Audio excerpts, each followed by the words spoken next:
तो मूवी के स्टार्ट होते ही हम सभी बैरी को देखते हैं जो कि अपने ऑफिस जाने के लिए तैयार होकर सीधा पास के ही एक बेकरी शॉप में जाता है और वहां जाकर अपने लिए एक सैंडविच का ऑर्डर देता है। और अब जैसा कि आप सभी ये जानते हैं कि क्योंकि बैरी के पास सुपर स्पीड की पावर्स हैं, इसीलिए वो जब भी तेज भागता है तब उसकी बॉडी के अंदर से बहुत सारी कैलोरीज बर्न होती है और इसीलिए उसे बहुत जल्दी जल्दी भूख भी लगती है, जिस वजह से वो जल्दी जल्दी खाता भी रहता है। इस बेकरी शॉप में आकर बैरी अपने सैंडविच का ऑर्डर देता है और उसे रिसीव करने के लिए खड़ा होता है। लेकिन फिर तभी बैरी को एल्फ्रेड का कॉल आता है जो कि बैरी को बताता है कि गौथम शहर के अंदर एक काफी बड़ी रॉबरी हो गई है और एक चोर ने काफी खतरनाक चीज को चुरा लिया है। और वैसे तो उस चोर को पकड़ने के लिए बैटमैन गया है, लेकिन उसे पकड़ने में बैटमैन को बैरी की जरूरत है। लेकिन एल्फ्रेड की ये बात सुनकर बैरी उससे कहता है कि अभी वो अपने ऑफिस जा रहा है और इसीलिए एल्फ्रेड को अभी जस्टिस लीग के बाकी मेंबर्स की हेल्प मांगनी होगी क्योंकि वो अपने ऑफिस के लिए पहले ही लेट हो चुका है। लेकिन ये सुनने के बाद एल्फ्रेड बैरी को बताता है कि जस्टिस लीग के सारे मेंबर्स अभी बहुत बिजी हैं और इसीलिए बैटमैन चाहता है कि फ्लैश जल्दी से वहाँ पर आए।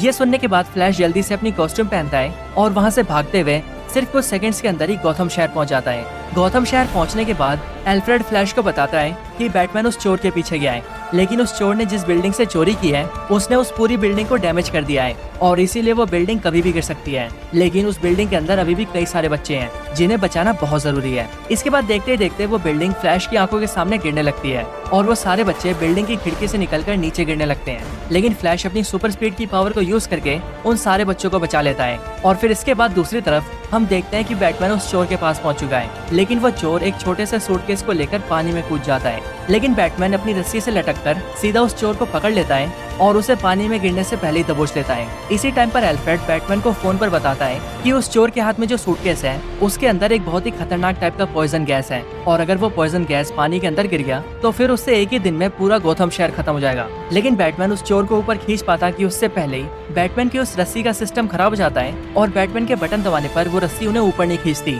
लेकिन देखते देखते बैटमैन के हाथों से उस चोर का हाथ फिसल रहा होता है, लेकिन वो चोर पानी में गिरता कि उससे पहले ही वहाँ पर वंडर वुमन आ जाती है और वो अपने ट्रूथ ऑफ लव्स की हेल्प से उन दोनों को ऊपर खींच लेती है। जिसके ठीक बाद ही वहाँ पर फ्लैश भी आता है और फिर वंडर वुमन वहाँ पर बैटमैन और फ्लैश से मिलकर वहाँ से चली जाती है। ये सब होने के बाद बैरी जल्दी से उस बेकरी शॉप में जाता है और वहाँ जाकर अपना सैंडविच लेकर उसे खाते खाते सीधा अपने ऑफिस जाता है। पर ऑफिस जाने के बाद बैरी को बहुत डांट पड़ती है क्योंकि वो बहुत लेट ऑफिस आया होता है। लेकिन फिर जब बैरी अपने ऑफिस का काम खत्म करके अपने ऑफिस से बाहर निकलता है तभी उसके ऑफिस के बाहर उसकी मुलाकात अपनी पुरानी दोस्त से होती है जो कि काफी पहले उसके साथ कॉलेज में पढ़ा करती थी। बैरी की इस दोस्त का नाम आयरिस होता है जो कि जर्नलिज्म की पढ़ाई कर रही होती है और इसीलिए जब वो बैरी से मिलती है तब वो बैरी को बताती है कि अपने जर्नलिज्म के काम के अंदर वो बैरी के डैड के केस पर काम कर रही है और उसके केस को ऑब्जर्व कर रही है। यहीं पर वो बैरी से कहती है कि मुझे इस बात का बहुत दुख है बैरी कि तुम्हारे फादर ने तुम्हारी मॉम का मर्डर कर दिया और अब उसकी वजह से तुम्हारे फादर भी जेल में है और कल के दिन ही उनकी सुनवाई है, इसीलिए हो सकता है कि कल के दिन ही उन्हें फांसी मिल जाए। लेकिन ये सब सुनने के बाद बैरी को थोड़ा गुस्सा आता है और वो अपनी दोस्त आयरिस से कहता है कि उसके डैड खूनी नहीं है और उसके डैड ने उसकी मॉम को नहीं मारा। इन सब के बाद बैरी अपनी फ्लैश की कॉस्ट्यूम में आता है और सीधा अपने पुराने घर के सामने आता है और वहाँ खड़ा होकर वो उसी दिन की स्टोरी को याद करने लगता है जिस दिन उसकी मॉम की मौत हुई थी। इसके बाद ही हमें पास्ट की स्टोरी दिखती है जहाँ पर हम ये देखते हैं कि बैरी बहुत छोटा है और उसके घर के अंदर उसकी मॉम उसके साथ खाना बना रही है। लेकिन फिर तभी उसके पीछे से उसके डैड आते हैं और फिर वो तीनों वहाँ पर काफी हंसी मजाक करते हैं। लेकिन फिर यहीं पर बैरी की मॉम बैरी के डैड से कहती है कि उन्हें अभी एक खाना बनाना है, लेकिन उस खाने को बनाने के लिए उन्हें टमाटो केचप की जरूरत है और इसीलिए बैरी की मॉम चाहती है कि बैरी के डैड सुपरमार्केट जाकर टमाटो केचप के कैन को लेकर आए। लेकिन ये सुनकर बैरी के डैड बैरी की मॉम से कहते हैं कि तुम आज सुबह ही मार्केट गई थी लेकिन तब भी तुम खुद कैन नहीं लाई। लेकिन ये सुनकर बैरी की मॉम बैरी के डैड को जवाब देती है कि वो सुपरमार्केट गई तो थी लेकिन वो टोमेटो केचप के कैन को लेना भूल गई और फिर इसीलिए बैरी के डैड टोमेटो केचप को लेने के लिए सुपरमार्केट जाते हैं और बैरी अपने रूम में चला जाता है।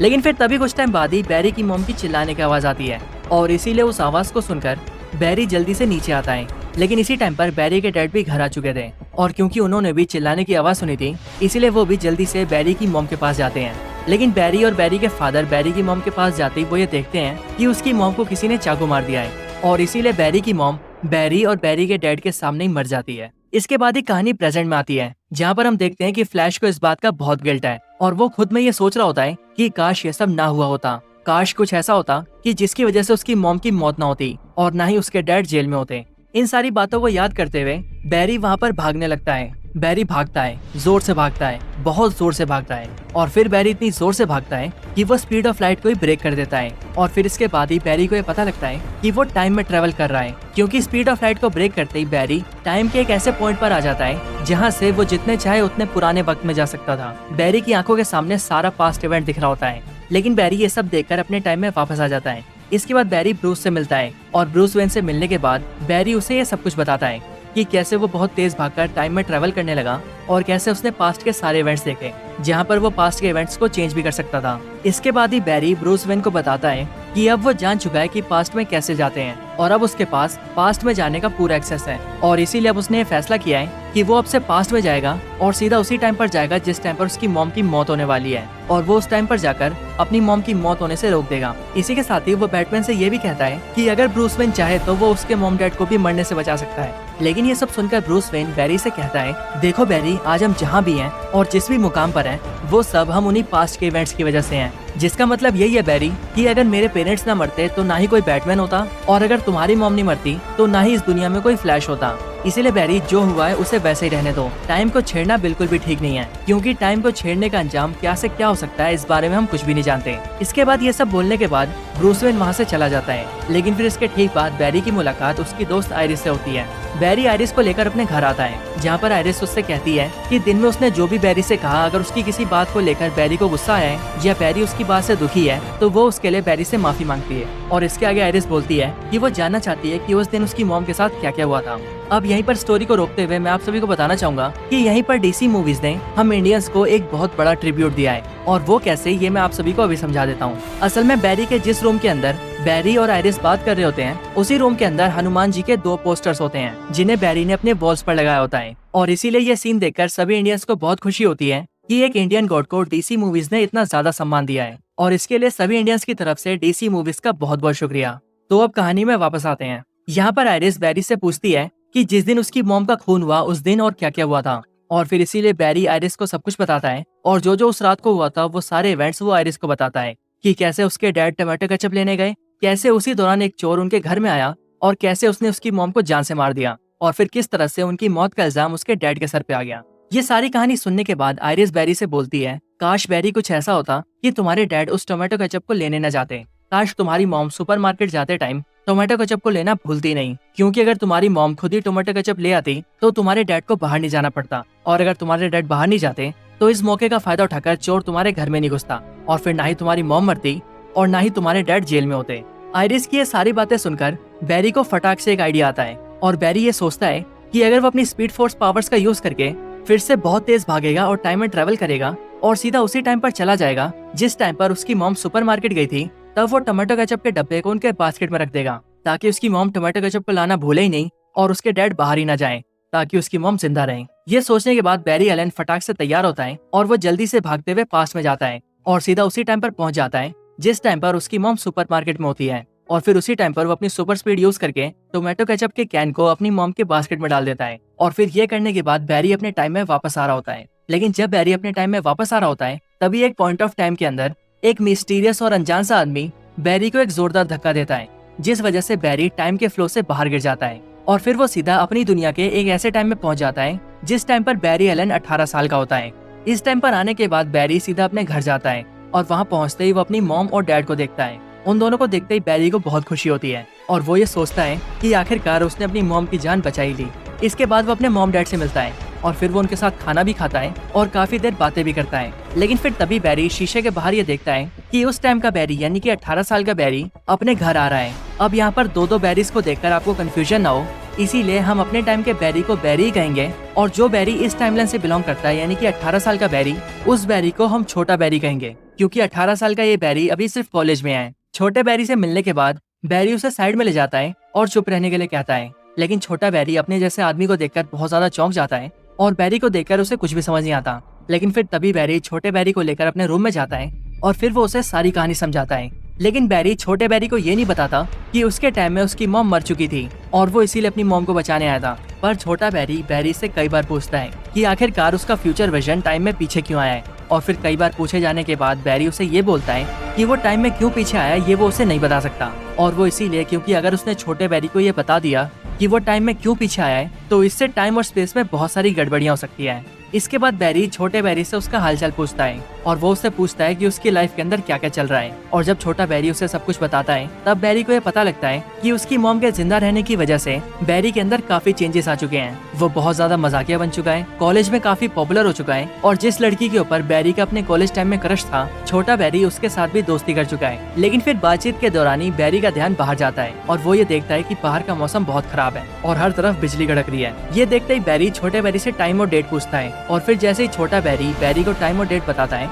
वैसे ही बैरी छोटे बैरी से कहता है कि ये वही दिन है जिस दिन मुझे पावर्स मिली थी, यानी कि 29 सितंबर, और इसीलिए मुझे किसी भी हालत में तुम्हें भी पावर्स दिलवानी होंगी, क्योंकि अगर तुम्हें पावर्स नहीं मिली तो इसका मतलब ये होगा कि पास्ट में मुझे कभी पावर्स मिली नहीं है, और अगर मुझे पास्ट में कभी पावर्स मिलेंगी ही नहीं तो इस प्रेजेंट टाइम में मेरे पास पावर्स रहेंगी कैसे। जिसका सिंपल मतलब यही होगा कि अगर तुम्हें पावर्स नहीं मिली तो मैं अपनी पावर्स भी खो दूंगा, और अगर ऐसा हुआ तो मैं अपने टाइम में वापस नहीं जा पाऊंगा, और इसीलिए छोटे बैरी तुम्हारा पावर्स को हासिल करना बहुत जरूरी है। इसके बाद ही बैरी छोटे बैरी को लेकर सीधा लैब के अंदर जाता है, ठीक उसी रिसर्च सेंटर के अंदर जिस सेंटर के लैब के अंदर बैरी को उसकी पावर्स मिली थी। इसके बाद ही बैरी छोटे बैरी के लिए सब कुछ सेटअप कर देता है और वो खिड़की के दरवाजे खोल देता है ताकि बिजली सीधा कड़कते हुए बैरी के सामने रखे केमिकल्स पर पड़े और फिर वो बिजली केमिकल्स के साथ मिक्स होकर बैरी की बॉडी में जाए ताकि बैरी को सुपर स्पीड की पावर्स मिले। लेकिन जैसे ही छोटे बैरी को पता लगता है कि उसे बिजली का झटका लगने वाला है, वैसे ही वो इधर उधर भागने लगता है और फिर इसीलिए बैरी उसे शांति से बिठाता है और वो उसे समझाता है कि उसे कुछ नहीं होने वाला। लेकिन फिर उसी टाइम पर बिजली कड़कती है और एक बिजली का जोरदार झटका उनकी लैब के अंदर आ जाता है और सीधा छोटे बैरी को जाकर लगता है। लेकिन क्योंकि इस टाइम पर अपना बैरी छोटे बैरी के सामने खड़ा होता है, इसीलिए वो बिजली का झटका बैरी की बॉडी से होते हुए पास होता है और फिर इसका रिजल्ट ये निकलता है कि छोटे बैरी को तो स्पीड फोर्स की पावर्स मिल जाती है और वो फ्लैश बन जाता है, लेकिन जो बड़ा बैरी होता है वो अपनी सारी पावर्स खो देता है और वो एक नॉर्मल सा इंसान बन जाता है।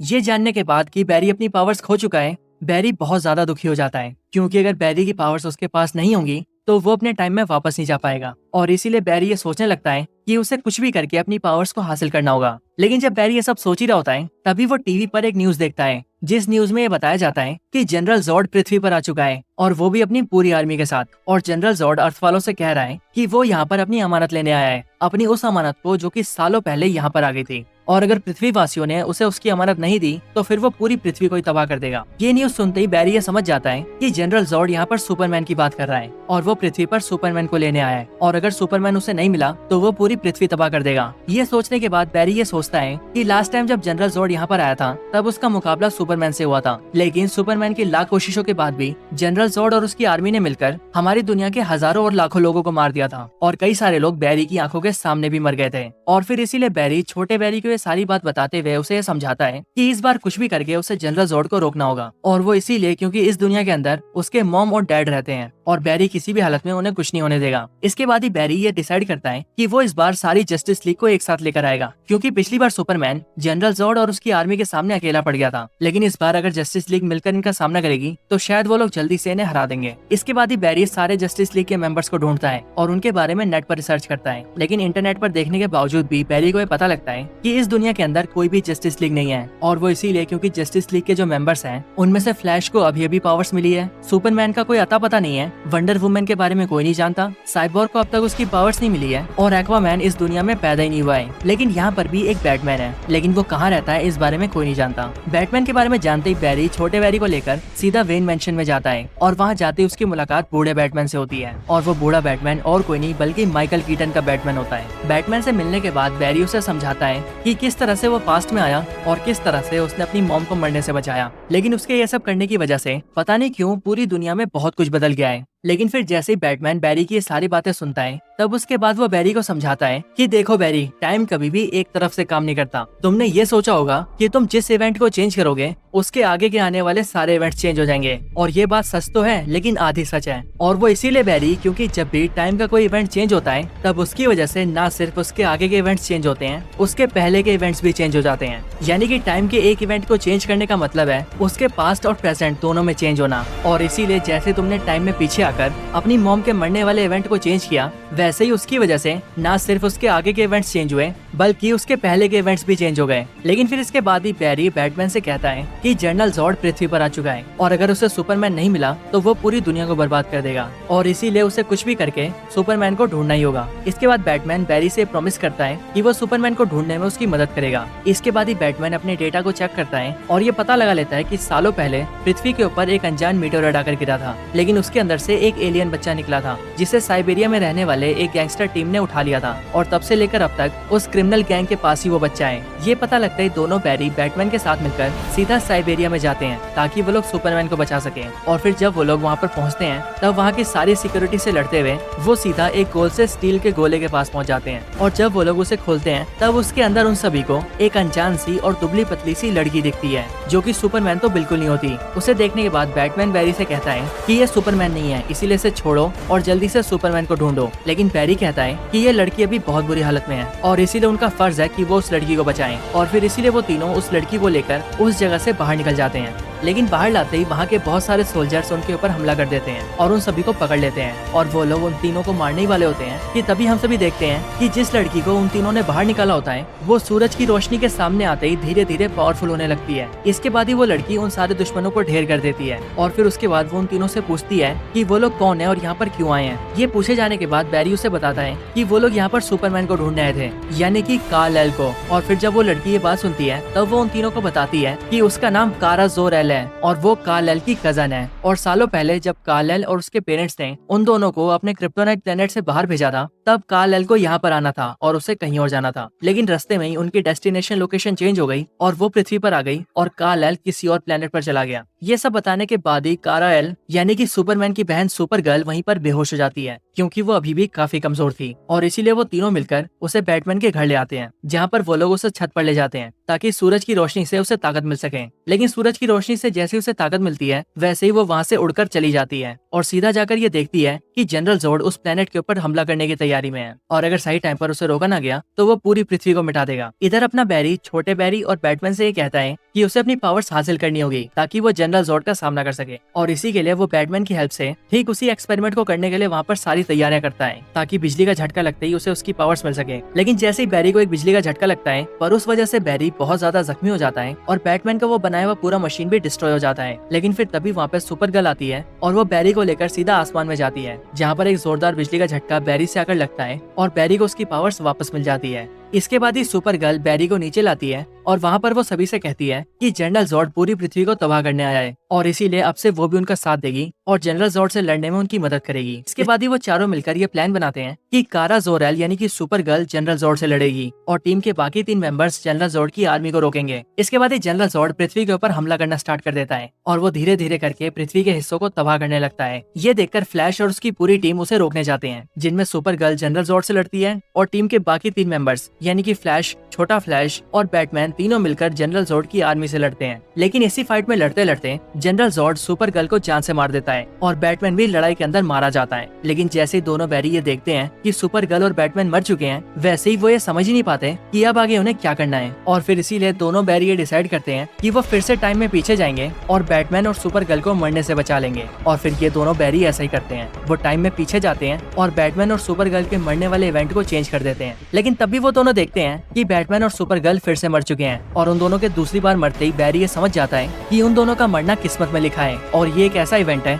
जिसे चाह कर भी बदला नहीं जा सकता। लेकिन छोटा बैरी फिर से पास में जाने की बात करता है और इसीलिए वो फिर से बैरी को लेकर भागने लगता है और फिर वो दोनों बैरी टाइम फ्लो के उसी पॉइंट पर पहुंच जाते हैं जहां पहुंचकर वो लोग टाइम में चेंजेस करते हैं। और फिर यहाँ आने के बाद छोटा बैरी बार बार ये कोशिश करता है और बैटमैन और सुपर गर्ल को बचाने का ट्राई करता है, लेकिन वो ये देखता है कि हर बार उन दोनों की मौत हो रही है और फिर इसीलिए बैरी छोटे बैरी को ये समझाता है कि तुम्हारा कोशिश करना बेकार है क्योंकि मरना इन दोनों की किस्मत में लिखा है और हम दोनों लाख कोशिशों के बाद भी इस चीज को नहीं बदल सकते। छोटे बैरी, मैं ये समझ ही नहीं पा रहा था, मैं सोच रहा था कि मैं सब कुछ ठीक कर दूंगा लेकिन मैं ये भूल गया था कि अपनी किस्मत को कोई नहीं बदल सकता, डेस्टिनी में जो लिखा है वो होकर ही रहेगा। इसके आगे बैरी छोटे बैरी से कहता है, बैरी हमें अपनी मॉम को मरने देना होगा क्योंकि मरना उनकी किस्मत में लिखा है और अगर उनकी डेथ होगी तभी ये पूरी दुनिया एक बार फिर से वैसी बनेगी जैसी ये पहली थी, और अगर हमने ऐसा नहीं किया तो फिर ये पूरी दुनिया ही बर्बाद हो जाएगी। लेकिन ये सुनते ही छोटा बैरी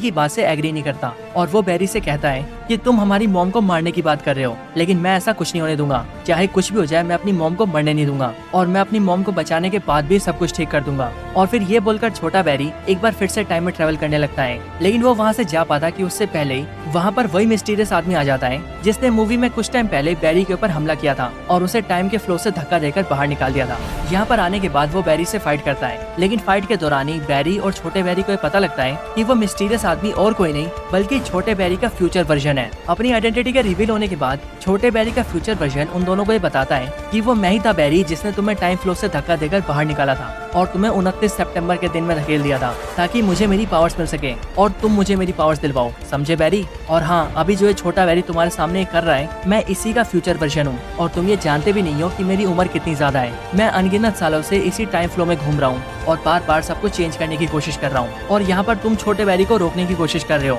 लेकिन अगर तुमने छोटे बैरी को रोक दिया तो इससे ना ही छोटा बैरी टाइम को ठीक करने की कोशिश कर पाएगा और फिर ना ही उससे मेरा क्रिएशन होगा और इसीलिए बैरी तुम हमारे रास्ते में ना हो, इसीलिए मैं तुम्हें खत्म कर दूंगा। और फिर ये बोलने के बाद ही छोटे बैरी का फ्यूचर वर्जन बैरी को मारने के लिए आता है और एक हथियार से बैरी के ऊपर वार करता है, लेकिन उसी टाइम पर छोटा बैरी के सामने आ जाता है जिस वजह से वो हथियार छोटे बैरी को लग जाता है और छोटे बैरी की जान चली जाती है। और क्योंकि छोटा बैरी मर जाता है इसीलिए वो अनजान आदमी जो कि छोटे बैरी का फ्यूचर वर्जन था वो भी खत्म हो जाता है। अब इनके साथ ही यहीं पर जो इवेंट्स हो रहे हैं मैं आपको वो भी बता देता हूँ। असल में यहीं पर जब छोटा बैरी बार बार टाइम को चेंज करने की कोशिश कर रहा था तब उसी की वजह से टाइम फ्लो पूरी तरह से बिगड़ चुका था, जिस वजह से यहीं पर हमें बहुत सारे यूनिवर्सेस दिखाए गए थे और ये सारे यूनिवर्सेस उन्हीं सुपरमैन्स के थे जिन सुपरमैन्स को हमने पुरानी डीसी मूवीज के अंदर देखा है। और यहाँ पर एक एक करके हमें उन सारे सुपरमैन्स की भी झलक मिलती है और इन सबके यूनिवर्सेस टाइम फ्लो में होने वाली गड़बड़ी की वजह से आपस में टकराने लगे थे, जिसका मतलब इनकर्जन हो रहा था और ये इनकर्जन सब कुछ खत्म कर रहा था। लेकिन अब क्योंकि छोटा बैरी मर जाता है इसीलिए छोटे बैरी का फ्यूचर वर्जन भी अपने अस्तित्व से गायब हो जाता है और फिर इसी वजह से देखते ही देखते इनकर्जन भी रुक जाता है और जो यूनिवर्सेस डिस्ट्रॉय हो रहे थे वो सभी पहले की तरह ही ठीक हो जाते हैं। इसके बाद बैरी ये डिसाइड करता है कि अब वो अपनी मॉम को मरने देगा ताकि सब कुछ ठीक हो जाए और पूरी दुनिया बच सके। और फिर इसी के लिए बैरी उसी टाइम में वापस जाता है जिस टाइम पर उसकी मॉम सुपरमार्केट जाती है और वहाँ पर वो देखता है कि बैरी का पहले वाला वर्जन बैरी की मॉम के बास्केट में उस टमाटो केचप को डाल देता है। लेकिन फिर उसके जाते ही बैरी वहाँ पर आता है जो कि अभी का बैरी होता है और वो उस टमाटो केचप को निकालकर उसे फिर से उसकी शेल्फ में डाल देता है। लेकिन इस बार बैरी उस टमाटो केचप को उसकी शेल्फ में डालने की बजाय उसके एक ऊपर वाले शेल्फ में डाल देता है और फिर वो वहाँ से अपने टाइम में वापस आ जाता है। जिसके बाद जैसे ही वो अपने टाइम में आता है वैसे उसे पता लगता है कि सब कुछ ठीक हो चुका है। इसके बाद ही अगले दिन बैरी के डैड की हियरिंग होती है और जब बैरी वहाँ पर जाता है तब उसे पता लगता है कि बैरी के डैड के लॉयर को एक एविडेंस मिला है, जो एविडेंस उसे ब्रूस वेन की हेल्प से मिला है और वो एविडेंस होता है सुपरमार्केट की सीसीटीवी फुटेज। और अगर आपको याद हो तो मैंने कुछ टाइम पहले आपको बताया था कि जब बैरी ने टोमेटो केचप रखा था तब उसने उस टोमेटो केचप को उसकी शेल्फ में रखने की बजाय उसके ऊपर वाले शेल्फ में रखा था, जिस वजह से जब बैरी के डैड उस टोमेटो केचप को लेने जाते हैं तब वो टोमेटो केचप को ऊपर वाले शेल्फ से उतारने के लिए अपने मुंह को ऊपर करके अपने हाथ को बढ़ाते हैं, जिससे कि उस कैमरे के अंदर बैरी के डैड की फोटो आ जाती है और ये एक एविडेंस बन जाता है कि जिस टाइम पर बैरी की मॉम की डेथ हुई उस टाइम पर बैरी के डैड वहाँ पर नहीं थे। इसके बाद ही इस एविडेंस की वजह से बैरी के डैड को छोड़ दिया जाता है। इसके बाद ही बैरी बहुत खुश होता है, लेकिन तभी उसे ब्रूस वेन का कॉल आता है जो कि उससे कहता है कि वो उससे मिलने आ रहा है। ये सुनकर बैरी ब्रूस वेन से कहता है कि तुम जल्दी आओ क्योंकि मुझे भी तुम्हें बहुत कुछ बताना है। लेकिन जब ब्रूस वेन वहाँ पर आता है तब बैरी ये देखता है कि वो ब्रूस वेन नहीं बल्कि कोई और ही है और इसीलिए वो ब्रूस वेन से पूछता है कि तुम कौन हो और आखिर ब्रूस वेन कहाँ है। लेकिन वो आदमी बैरी को बताता है कि वही ब्रूस वेन है और आखिर बैरी को हो क्या गया है, वो उसे पहचान क्यों नहीं रहा है। और फिर यहीं पर हमें पता लगता है कि बैरी अपने एग्जैक्ट टाइम में वापस नहीं आया और ऐसा इसीलिए हुआ है क्योंकि बैरी ने टमाटर केचप को उसके शेल्फ में रखने की बजाय उसके एक शेल्फ ऊपर रखा था, जिस वजह से डेस्टिनी फिर से चेंज हुई। और जहां डेस्टिनी के अकॉर्डिंग बैरी की मॉम के मरने के बाद बैरी के डैड को जेल जाना था और शायद से उन्हें फांसी भी होनी थी, वो इवेंट अब चेंज हो चुका है। और क्योंकि मैंने आप सभी को पहले ही बताया था कि इवेंट के चेंज होने की वजह से न सिर्फ फ्यूचर बदलता है बल्कि पास्ट भी चेंज हो जाता है और इसीलिए यही एक रीजन है कि क्यों यहाँ पर जो बैटमैन है वो पहले के बैटमैन से बिल्कुल ही अलग है। और फिर इसके साथ ही ये पूरी मूवी यहीं पर एंड हो जाती है। अब मूवी के खत्म होने के बाद मूवी के अंदर एक पोस्ट क्रेडिट सीन भी आता है, जिस सीन के अंदर हम ये देखते हैं कि बैरी एलन सीधा जाकर एक्वामैन से मिलता है और वहाँ जाकर वो ये देखता है कि इस टाइमलाइन के अंदर जो एक्वामैन है वो बिल्कुल वैसे ही एक्वामैन है जो कि उसके खुद के टाइमलाइन के अंदर था, और इसीलिए वो यहाँ पर एक्वामैन से मिलकर उसे समझाता है कि चाहे कोई भी टाइमलाइन क्यों ना हो, उन सभी टाइमलाइंस के अंदर एक्वामैन सिर्फ वही रहेगा। और फिर इसके बाद ही ये पोस्ट क्रेडिट सीन भी यहीं पर एंड हो जाता है। अब अगर आप सभी ये सोच रहे हैं कि इस पोस्ट क्रेडिट सीन के अंदर हमें क्या दिखाया गया है, तो इसे समझाते हुए मैं आप सभी को बता दूं कि यहाँ पर ये post credit scene flash movie की एंडिंग से कनेक्टेड है, और हमें यहाँ पर ये हिंट दिया गया है कि जेम्स गन की आने वाली नई डीसी मूवीज के अंदर भी हमें जो नया एक्वामैन देखने को मिलेगा वो भी सेम यही एक्वामैन होगा, यानी कि जेसन मोमोआ का एक्वामैन। और इस बात के भी बहुत ज्यादा चांसेस हैं कि जेम्स गन की आने वाली सारी डीसी मूवीज ठीक उसी टाइमलाइन में टेक प्लेस करेंगी जिस टाइमलाइन के अंदर बैरी एलन इस टाइम पर है। अब बाकी एग्जैक्टली क्या होता है ये तो हमें फ्यूचर में ही पता लगेगा। तो दोस्तों यही थी वीडियो फ्लैश मूवी की कंप्लीट स्टोरी के ऊपर। आप सभी को ये वीडियो कैसी लगी मुझे कमेंट्स में जरूर से बताएं।